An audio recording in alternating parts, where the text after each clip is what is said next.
மகளிர் தின பரிசாக கேஸ் சிலிண்டர் விலையை மத்திய பாஜக அரசு உயர்த்தியதாக முதலமைச்சர் மு க ஸ்டாலின் குற்றச்சாட்டு.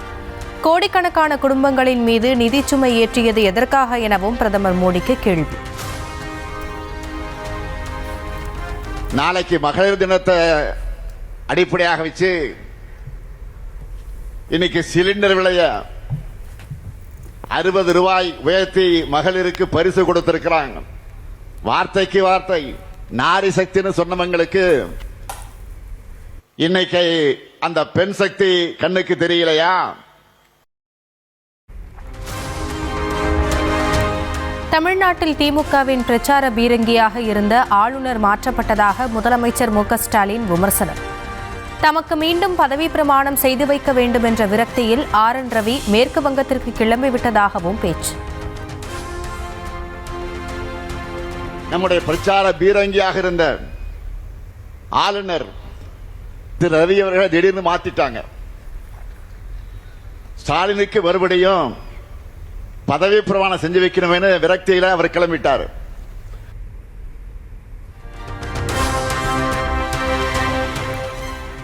அதிமுகவின் ரத்தத்தை உறிஞ்சும் பாஜக அதிமுக பொதுச் செயலாளரையே மாற்றிவிடும் என்று EPSக்கு முதலமைச்சர் மு க ஸ்டாலின் எச்சரிக்கை. பீகாரில் நிதிஷ்குமாருக்கு நடந்தது போலவே தமிழ்நாட்டில் எடப்பாடி பழனிசாமிக்கும் நடக்கும் என்று OPS ஆதரவாளர்கள் இணைப்பு நிகழ்ச்சியில் பேச்சு. பற்றி கவலைப்படாம மக்கள் கிட்ட இருந்து எல்லாத்தையும் பறிச்சா அது பாஜக. இப்படி யாருக்குமே நன்மை செய்யாத பாஜகவா அதிமுகவுக்கு நன்மை செய்ய போகுது? அதிமுகவுடைய ரத்தத்தை தான் உறிஞ்சி எடுக்கும். அதுதான் நடக்க போகுது. இதுல பழனிசாமிக்கு ஏதாவது டவுட் இருந்தா இதுக்காவது அவர் கொஞ்சம் தலையை தூக்கி பீகார்ல நடக்கிறத பார்க்கணும்.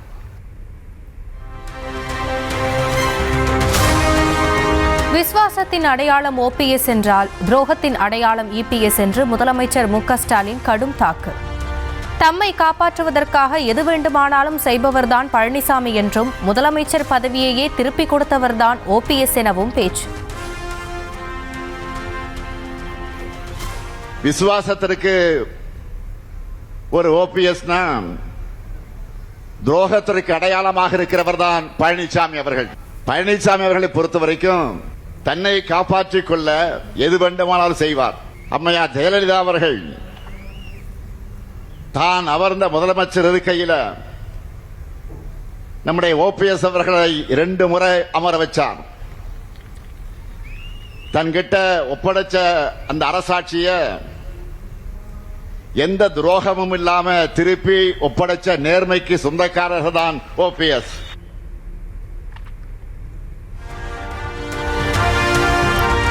EPSன் சுயநல அரசியலால் அதிமுக அபகரிப்பு திமுகவாக மாறிக்கொண்டிருப்பதாக OPS ஆவேசம்.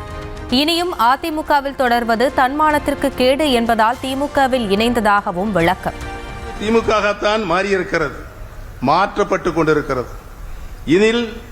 இனிமேலும் அதில் பயணிப்பது தன்மானத்திற்கு கேடானது, திராவிடத்திற்கு மாறானது என்பதை உணர்ந்துதான் மாண்புமிகு முதலமைச்சர் தளபதி அவர்களின் தலைமையை ஏற்று தாய்க்கழகமான திராவிட முன்னேற்ற கழகத்தில் ஒரு தொண்டனாகத்தான் நான் இன்றைக்கு இணைத்துக் கொண்டிருக்கிறேன் என்பதனை மிக்க பணிவோடு தெரிவித்துக் கொள்ள கடமைப்பட்டிருக்கிறேன்.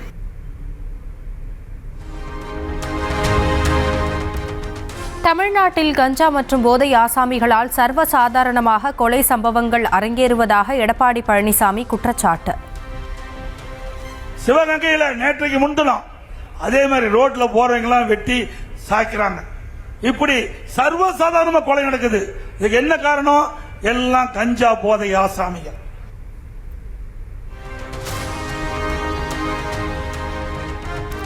போதைப்பொருள் விற்பனை செய்பவர்களில் பாதி பேர் ஆளும் கட்சியினர் என்பதால் போலீசார் நடவடிக்கை எடுக்கவில்லை எனவும் புகார். ஆளுங்கட்சி சேர்ந்தவர்கள் ஈடுபட்டு காரணத்தினால காவல்துறை அவர்களை கட்டுப்படுத்த முடியல. இதனால தமிழகத்தில் போதைப்பொருள் நடமாட்டம் அதிகமாகி இளைஞர்கள், மாணவர்கள், பொதுமக்கள் இந்த கஞ்சாவுக்கு அடிமையாகி இன்றைக்கு தமிழகத்தில் போதைப்பொருள் நிறைந்த மாநிலமா இன்னைக்கு பார்க்கப்படுகிறது. மக்களின் செல்வாக்கை திமுக இழந்ததால் தான் பெண்களுக்கு 5000 ரூபாய் உரிமை தொகை வழங்கியிருப்பதாக இபிஎஸ் விமர்சனம். எங்க கொடுத்த ஏற்கனவே 3 மாசத்து பணம் இப்ப தேர்தல் வந்ததுனால மக்கள் இடத்துல செல்வாக்கு எழுந்ததுனால 2000 ரூபாய் கொடுத்து 5000 ரூபாய் கொடுத்து மக்களை ஏமாத்துற. திமுக ஆட்சியில் 5 ஆண்டுகளில் ஏற்பட்ட கடனால் மக்களுக்கு வரிச்சுமை அதிகரிக்கும் எனவும் பேச்சு. கடனை கட்டியா வேணும். எப்படி கட்டுறாங்க? வரி போட்டு வரி மூலமாக வசூல் செய்தா கடனை கட்ட வேண்டிய சூழ்நிலைக்கு தள்ளப்பட்ட அரசாங்கம். நம்ம தமிழ்நாட்டு மக்களை கடனாளிக்கு அரசாங்கம் தேவையா?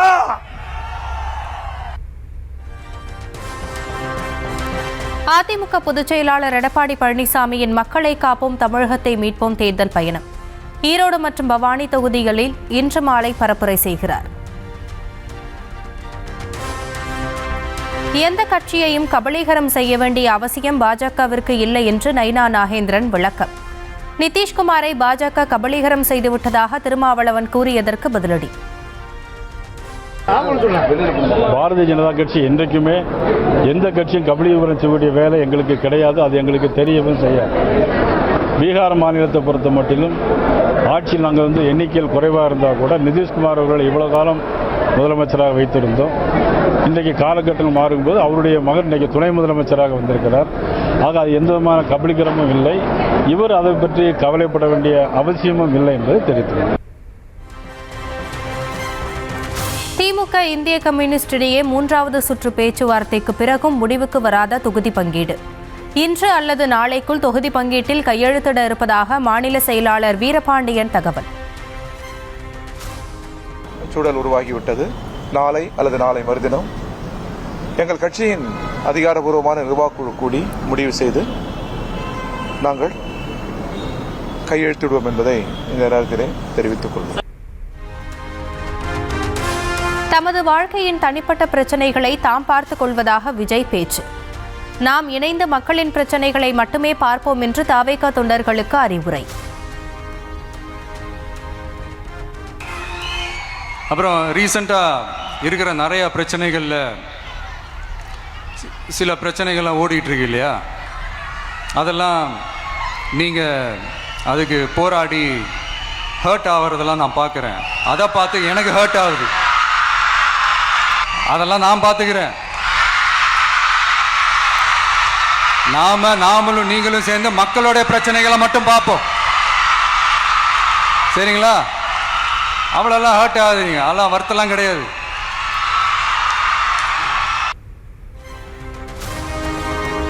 புதுச்சேரி நாம் தமிழர் கட்சி வேட்பாளர்களை அறிமுகப்படுத்தினார் சீமான். 28 தொகுதிகளுக்கான வேட்பாளர்களில் 50% பேர் பெண்கள்.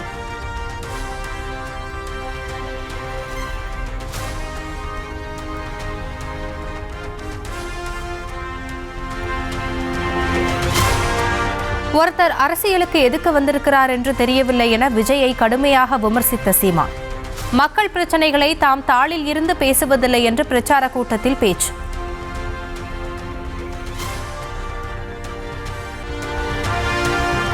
நாடாளுமன்ற பட்ஜெட் கூட்டத்தொடரின் 2ஆம் கட்ட அமர்வு நாளை தொடக்கம். மக்களவை சபாநாயகர் ஓம் பிர்லாவுக்கு எதிரான பதவி நீக்க தீர்மானம் மீது விவாதம் மற்றும் ஓட்டெடுப்பு. மேற்கு வங்க அரசு சார்பில் தன்னை யாரும் வரவேற்க வரவில்லை என்று குடியரசுத் தலைவர் திரௌபதி முர்மு அதிருப்தி. பழங்குடியினர் மாநாட்டிற்கு வரவேண்டிய சிலர் தடுத்து நிறுத்தப்பட்டதாகவும் குற்றச்சாட்டு. बोले नहीं वहाँ जगह कंजेस्टेड है. मैंने देखा यहाँ तो मुझे लगता है 5 लाख लोग यहाँ इकट्ठे हो सकते, लेकिन पता नहीं वहाँ किस लिए हमको ले गए. यहाँ के भाइयों बहनों ज्यादा नहीं जा पाए, इसीलिए मैंने सोचा. பழங்குடியினருக்கு எதிரான வன்முறை வெறியாட்டங்களின் போது வாயை திறக்காமல் அமைதியாக இருந்தது ஏன் என்று குடியரசுத் தலைவருக்கு மமதா சரமாரி கேள்வி. பாஜக சொல்வதை கேட்டு தேர்தல் நேரத்தில் அரசியல் விளையாட்டை ஆட வேண்டாம் எனவும் பதிலடி.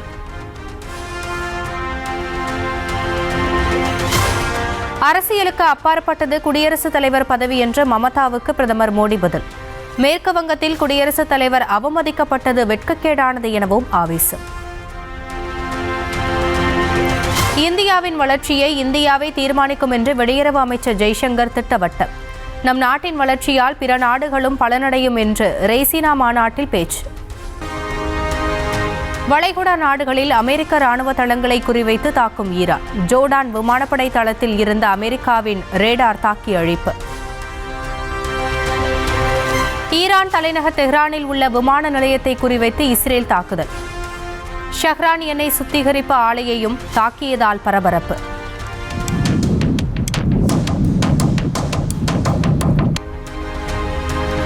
லெபனான் மீது இஸ்ரேலிய ராணுவம் நடத்திய வான்வழி தாக்குதலில் 16 பேர் உயிரிழப்பு. குண்டுவீச்சில் ஏராளமான கட்டடங்கள் இடிந்து தரைமட்டம், வாகனங்கள் பலத்த சேதம்.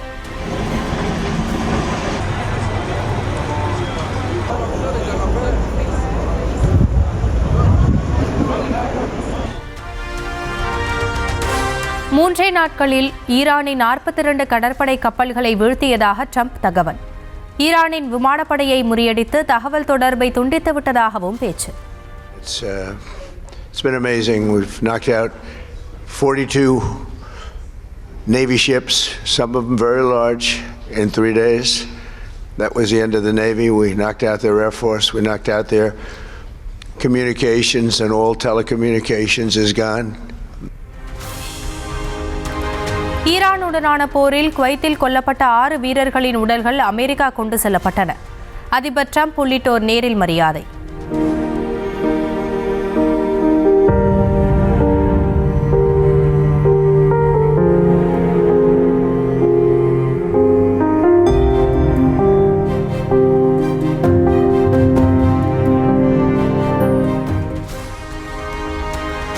மக்கள் பாதுகாப்பான இடங்களில் இருக்க கத்தார் மற்றும் ஐக்கிய அரபு அமீரகம் உத்தரவு.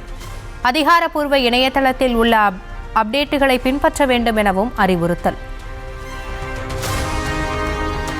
ஈரானுக்கு எதிரான போரை உடனே நிறுத்துமாறு அமெரிக்காவில் போராட்டம். லண்டன் மற்றும் கனடாவிலும் சாலையில் திரண்டு ட்ரம்புக்கு எதிராக மக்கள் முழக்கம்.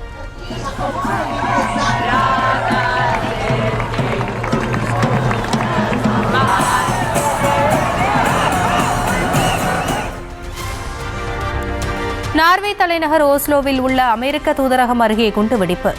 ஈரானுடன் போர் தொடர்ந்து வரும் நிலையில் நடத்தப்பட்ட தாக்குதலால் அதிர்ச்சி.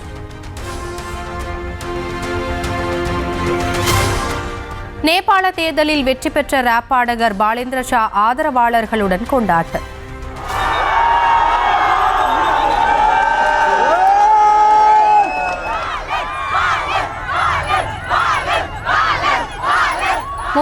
வயதான ராஷ்டிரிய ஸ்வதந்திரா கட்சியின் தலைவர் விரைவில் பிரதமராக பொறுப்பேற்கிறார். கென்யாவில் ஏற்பட்ட திடீர் வெள்ளத்தில் சிக்கி 23 பேர் உயிரிழப்பு. வீதிகளில் கவிழ்ந்து கிடக்கும் கார்கள் உள்ளிட்ட வாகனங்கள்.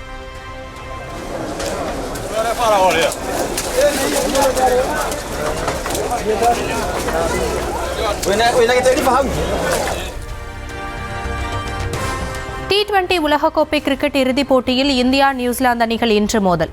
சாம்பியன் கோப்பையை இந்தியா வெல்ல வேண்டும் என்று ரசிகர்கள் எதிர்பார்ப்பு. ஆஸ்திரேலியாவுக்கு எதிரான டெஸ்டின் 2வது இன்னிங்ஸிலும் இந்திய மகளிர் அணி தடுமாற்றம். 2ஆம் நாள் ஆட்ட நேர முடிவில் 105 ரன்களுக்கு 6 விக்கெட்டுகளை இழந்தது இந்திய அணி. நீலகிரி மாவட்டம் உதகை அரசு கலை அறிவியல் கல்லூரியில் நியூஸ் தமிழின் தேர்தல் பயணம் நிகழ்ச்சி. இந்த நூற்றாண்டுல இவ்வளவு தொழில்நுட்பம் வளர்ந்த காலகட்டத்தில் அங்க இன்னும் சில வீடுகளுக்கு மின்சாரமே இல்லைங்கிறாங்க. அப்ப 6 முறை ஆட்சி செஞ்சு நமக்கு என்ன புண்ணியம்? அப்ப நீலகிரி மாவட்ட மக்கள் உங்களுக்கு இத்தனை முறை வாய்ப்பு கொடுத்திருக்காங்க. நாங்கள் ஆட்சிக்கு வந்தால் கண்டிப்பா செக்ஷன் 17 பிரச்சனையை தீர்த்து 2021 சொல்றீங்க. 2021ல வாக்குறுதி முன்னாடி 16 இல்ல அதுக்கு முன்னாடியே வாக்குறுதி கொடுத்திருக்கீங்க. 2016ல சொல்லிருக்கோம், 11ல சொல்லிருக்கோம், அதுக்கு முன்னாடி சொல்லிருக்கோம். 21ல திமுக தலைவர் ஸ்டாலின் வரும்போது என்ன வாக்குறுதி கொடுத்தாரு? இதே வாக்குறுதி கொடுத்தாரு. அந்த கேள்வி காங்கிரஸ் மாவட்ட தலைவர் நாகராஜ், அதிமுக மாவட்ட செயலாளர் வினோத், நாதக வேட்பாளர் ரகுபதி பீமன் பங்கேற்பு. அவன் சும்மா போவான், அந்த டிரைவர் அவன் இங்கிருந்து பிக்கப் பண்ணிட்டு தான் போவான். அப்ப இங்க இருக்கிறவங்களோட வாழ்வாதாரம் எங்க போகுது? இது நாம் தமிழர் கட்சி ஆட்சி அமையும் போது உலா என்று நாம் தமிழர் கட்சியே உலா என்ற நிறுவனத்தை உருவாக்கி அரசாங்கமே அந்த நிறுவனத்தை நடத்தும். அப்படியே கொண்டு வந்தீங்கன்னா மக்கள் பாராட்டிட்டாங்கல்ல உங்களை. ஆமா, கண்டிப்பா பாராட்ட வேண்டியது. ஏன்னா,